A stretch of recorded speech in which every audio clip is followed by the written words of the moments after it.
All right, recording. So, you guys have to know how to label.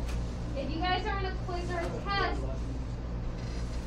I will not help you label. That's the part that you guys need to study or at least pay attention to. Okay, so look.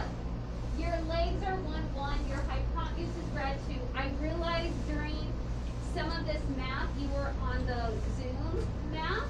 So if you're a little shaky, it's understandable. Okay, so I'm going to label each of these 4 triangles.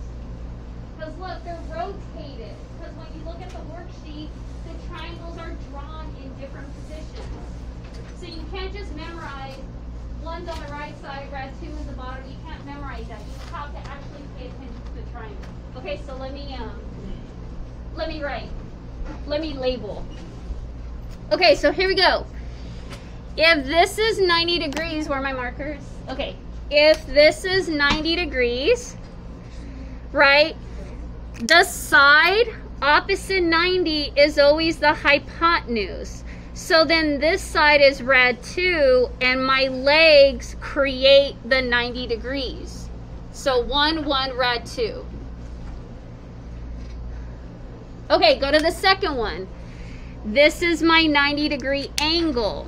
So opposite is the rad 2. This is my hypotenuse. These 2 are my legs, 1, 1. And by the way, they're going to give you less information. So if you see 45, 45, 90, that adds up to 180 degrees. If they only give you 145, it's automatic that the other angle's 45. Okay, so these 2 are the parts where if you're a little rusty on it, it's okay. Look, if this is 90 degrees, then that means 90 degrees has to fulfill the other 2 acute angles. Well, if they have arcs, that means they're equal. So 45, 45. So on a 45, 45 reference triangle, they can actually just give you arcs, and you should know it's the same thing as this 45. Okay, if this is my 90-degree right angle, opposite is my hypotenuse, so rad 2, 1, 1. If this is my 90, opposite is my hypotenuse, so this is 1 and 1. Okay, these weren't ones. These are called tick marks. Okay, so forgive yourself. If you guys do not remember the base angle theorem from last year, you guys remember the base angle theorem or the converse of the base angle theorem? Basically what it said is that if you have an isosceles triangle has 2 equal sides, tick mark, 2 equal sides, then that meant the base angles are equal. So that's 90. 90's left. What's half of 90? 45, 45.